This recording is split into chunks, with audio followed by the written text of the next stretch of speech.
Assalamualaikum warahmatullahi wabarakatuh, teman-teman semuanya. Semoga sehat selalu. Ketemu lagi di channelnya Andy Surya Atmaja.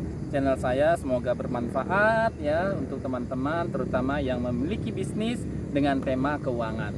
Nah, teman-teman semuanya, ada tema ataupun bahasan yang kemarin ataupun tadi baru saya buat, tapi ada gangguan ataupun tidak, bukan gangguan namanya, ada hujan yang keberkahan Allah turunkan buat kita semuanya, jadi akhirnya terputus. Nah, sekarang saya mau lanjutkan. Apa temanya? Temanya adalah cash flow beres, bisnis akan jadi sukses. Kenapa kita bahas itu? Karena sekali lagi banyak dari bisnis teman-teman ya yang akhirnya penjualannya oke, omsetnya oke, tapi kok uangnya nggak ada, uangnya aya, uangnya nggak tahu kemana. Kemarin tadi kita sudah bahas ya, cash flow itu tidak hanya menggambarkan ataupun tidak hanya sebuah pencatatan, tetapi bagaimana akhirnya pengontrolan sebuah bisnis, sehingga akhirnya ketika bisnis dikontrol secara keuangan, maka perkembangan bisnis akan semakin baik lagi. Kemarin kita sudah bahas kaitannya dengan bagaimana kita mengontrol pemasukan ya, mengontrol semua omset yang 100% itu, supaya akhirnya pastikan 100% juga pemasukannya, uangnya, aliran uangnya itu bisa kita dapatkan.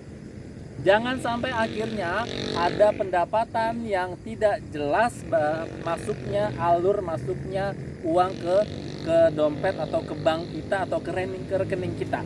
Ya, setelah itu dipastikan oke, maka kita juga harus memastikan bagaimana akhirnya produksi yang kita lakukan disesuaikan dengan kemampuan kapasitas cash flow kita, sehingga akhirnya kita memiliki cash flow yang baik, kecuali ketika akhirnya sudah ada pesanan, sudah ada pelanggan, sudah ada kepastian dalam penjualan, atau kita mau meningkatkan, maka ada trik yang lain bagaimana akhirnya untuk menyiapkan modal, bagaimana akhirnya produksi tidak hanya mengandalkan pemasukan yang kita dapatkan dari penjualan, tetapi itu tidak kita bahas sekarang.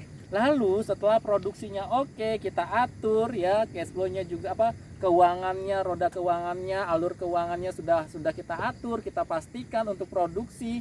Maka akhirnya yang harus kita pastikan selanjutnya adalah bagaimana operasional yang kita keluarkan, yang kita lakukan itu harus kita atur ya, kita kelola dengan sebaik-baiknya sesuai dengan anggaran dan juga pagu yang sudah kita buat, sehingga tidak keluar dari sana dan tidak melonjak, tidak membengkak, sehingga akhirnya ketika itu membengkak, ini akan menjadikan sebuah permasalahan yang besar buat sebuah bisnis ya. Kenapa? Karena sekali lagi ini akan menjadikan bisnis kita akan menjadi mati, ambruk.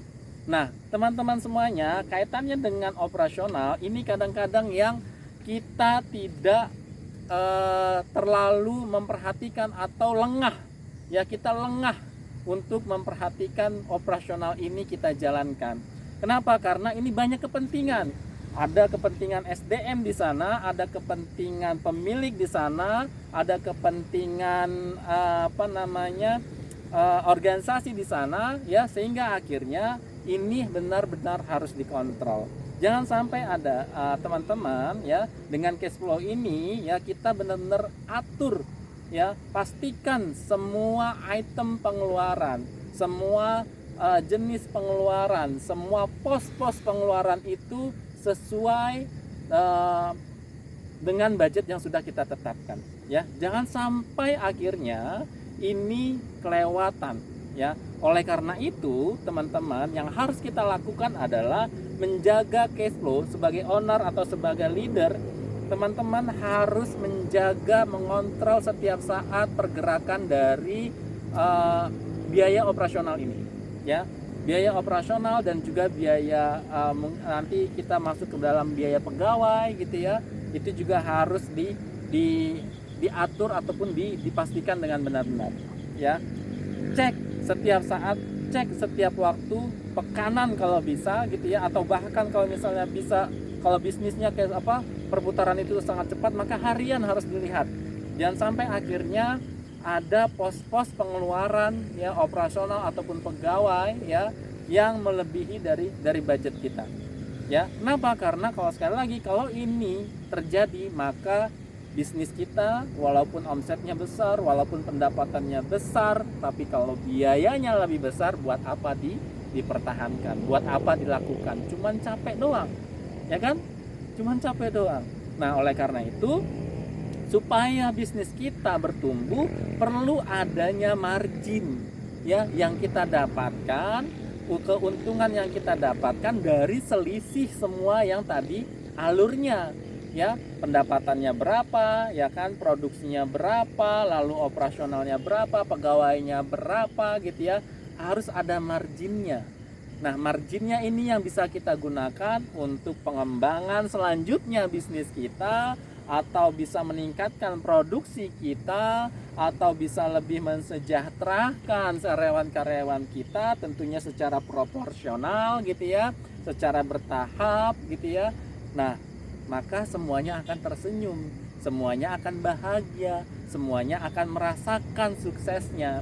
Tetapi teman-teman, ini yang sekali lagi saya ingatkan, bisnis itu tidak bisa langsung dirasakan keberhasilannya itu secara cepat. Semuanya mau didapatkan dengan cepat. Jadi harus sabar, dan ini juga harus kita edukasikan juga semuanya kepada tim kita. Ya, orang-orang yang ada di bawah kita, bekerja dengan kita. Apa? Bahwa secara keuangan, secara organisasi kita atur pengelolaan keuangannya secara bertahap untuk lebih berkembang, dan begitu juga dengan mereka. Mereka kita harus edukasi untuk mengatur keuangan pribadi mereka secara bertahap. Jadi jangan sampai akhirnya mereka berprasangka bahwa bisnis kita semakin berkembang, tapi kok mereka nggak berkembang begitu-begitu saja. Ya, karena itu semuanya perlu proses.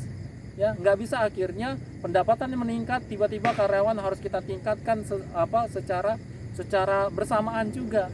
Nah, ini harus kita atur, ini harus kita kelola, kita manajemen gitu ya, kita manage gitu ya, sehingga akhirnya teman-teman apa yang kita inginkan dari bisnis kita itu benar-benar bisa kita capai, dan pada akhirnya ini juga akan dirasakan oleh tim kita, oleh karyawan kita gitu ya.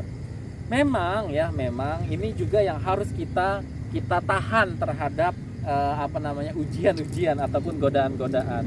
Mungkin akan ada yang bilang bahwa karyawan kok berkembang tapi mereka tetap seperti ini.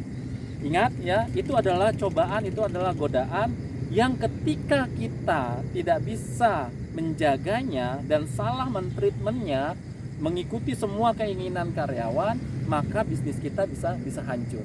Ya, kenapa? Karena semuanya sekali lagi harus bertahap, semuanya harus sustain, ya gitu ya, harus stabil semuanya, harus benar-benar aman secara cash flow, secara bisnis.